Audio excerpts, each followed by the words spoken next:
করা নারী শিক্ষার্থীর ছবি নিয়ে অবমাননা ও কটূক্তির প্রতিবাদে আজ আমরা একটি অত্যন্ত গুরুত্বপূর্ণ এবং উদ্বেগজনক বিষয় নিয়ে আপনাদের সামনে হাজির হয়েছি।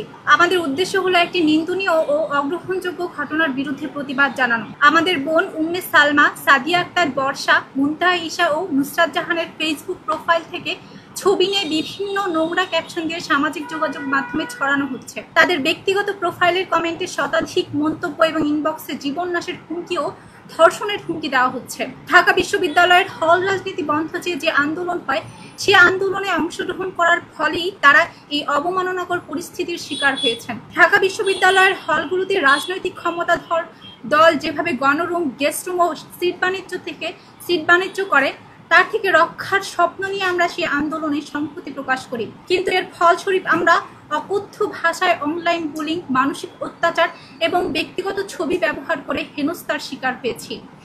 এটি শুধু একটি সাধারণ দুর্ব্যবহার নয়, বরং এটি ব্যক্তিগত স্বাধীনতার প্রতি তীব্র আঘাত এবং নারীদের রাজনৈতিক অধিকার হরণ। কেউ রাজনৈতিক সচেতন হলেই তাকে রাজনৈতিক দলের সাথে যুক্ত ট্যাগ দিয়ে কুরুচিপূর্ণ মন্তব্য করা হচ্ছে। আমরা বিশ্বাস করি এই ধরনের আচরণ কোনোভাবেই গ্রহণযোগ্য নয়। এটি কেবল ভুক্তভোগী নারী শিক্ষার্থীর প্রতি অবিচার নয়, বরং পুরো সমাজের জন্য একটি হুমকি, যেখানে ধর্মীয় স্বাধীনতা এবং মানুষের ব্যক্তিগত জীবনকে হুমকির মুখে ফেলা হচ্ছে। আমরা অ্যাকশন ফর কমিউনিটি ট্রান্সফরমেশনের প্ল্যাটফর্মের পক্ষ থেকে সরকারের কাছে দাবি জানাই, ঢাকা বিশ্ববিদ্যালয়ের নারী শিক্ষার্থী এবং ইসলামিক ছাত্র সংস্থা ছবি নিয়ে এই দুর্ব্যবহারের বিরুদ্ধে যথাযথ তদন্ত এবং শাস্তিমূলক ব্যবস্থা গ্রহণ করা হোক। আমরা চাই সংশ্লিষ্ট কর্তৃপক্ষ যেন এই ঘটনার প্রতিবাদ এবং নারীর অধিকার রক্ষায় যথাযথ পদক্ষেপ গ্রহণ করে। একই সাথে যারা ইসলামিক জীবনযাপনে অভ্যস্ত, তাদের সবাইকে ট্যাগ দিয়ে বুলিংকে জায়েজ করা না হয়। যারা সংস্থার সাথে জড়িত, তারাও যেন রাজনৈতিক প্রতিহিংসার শিকার না হন। আর এমন ঘটনা হলে শুধু ক্ষমা চেয়ে বিজ্ঞপ্তির মধ্যে সীমাবদ্ধ না থেকে কর্তৃপক্ষ যেন শাস্তি নিশ্চিত করেন, এ দাবি থাকলো। এছাড়া আমরা আশা করি এই ধরনের ঘটনার পুনরাবৃত্তি যাতে না হয়, তার জন্য ভবিষ্যতে আরো সজাগ ও সচেতন হতে হবে। প্রতিটি নারী যাতে ধর্মীয় বিশ্বাসে বাধাগ্রস্ত না হন এবং সমাজে তার সমান মর্যাদা ও অধিকার রক্ষিত থাকে, তা নিশ্চিত করতে হবে।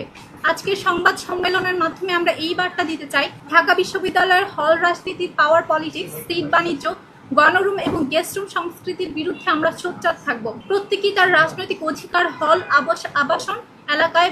আবাসন এলাকার বাইরে গিয়ে চর্চা করতে পারবে। আমরা হিজাব পরিধানকারী নারীদের প্রতি শ্রদ্ধা ও অধিকার স্বীকার করি। হিজাব ফোবিয়া একটি ঘৃণিত অপরাধ।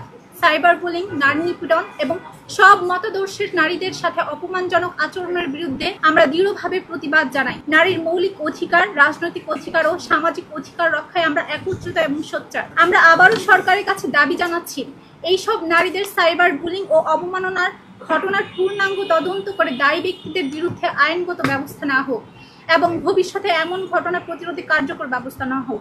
ধন্যবাদ।